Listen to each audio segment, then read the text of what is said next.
Vandag het ons vir Simonay Northman van 7de Laan besluit ons gaan vir haar 'n vintage voorkoms gee. Dit is ook 'n baie gewilde voorkoms om te dra as dit kom by hierdie tipe van Hollywood glansgeleenthede. Julia Roberts het 'n vintage rok aangehad, toe sy die Oscar gewen het, en Jennifer Lopez het al 'n vintage rok aangehad, en daar is my hele lys van hulle. So Simonay is nog steeds in die mode en daar's altyd iemand wat dit gaan hê. Ek dink hierdie rok lyk baie mooi by haar met die pink en met die koper wat sy aan het.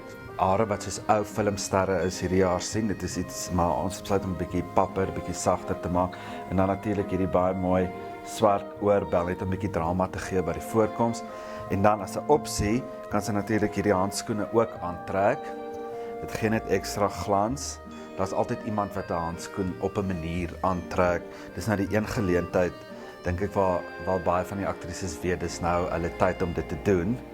Ek mooi sa skoene, die sandale, ek dink wat nogal baie goed werk hierby is, die skoene is iets wat nogal rarig 'n statement maak, maar dit komplementeer ook die rok.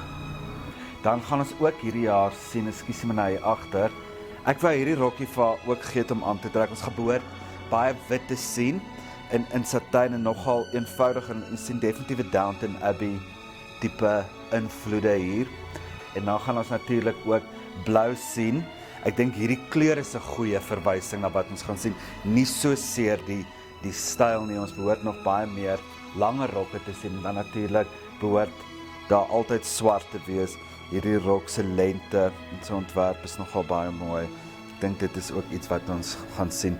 As jy genomineer word vir beste aktrise, soos wat is jy genomineer vir daai CP-toekenning? Beste newcomer. Simonay is nou genomineer vir beste nuweling, soos julle kan hoor. So sy kan altyd, vir wat is dit daai toekennings? Die Royalty Soapy Awards. Okay, so jy kan na die Royalty Soapy Awards toe ook 'n vintage rok aantrek, en jy weet jy gaan nog steeds in die mode bly, en jy weet dat iemand anders, generasies voor jou, het inspirasie gehad met iets klassieks wat tot vandag te mooi is.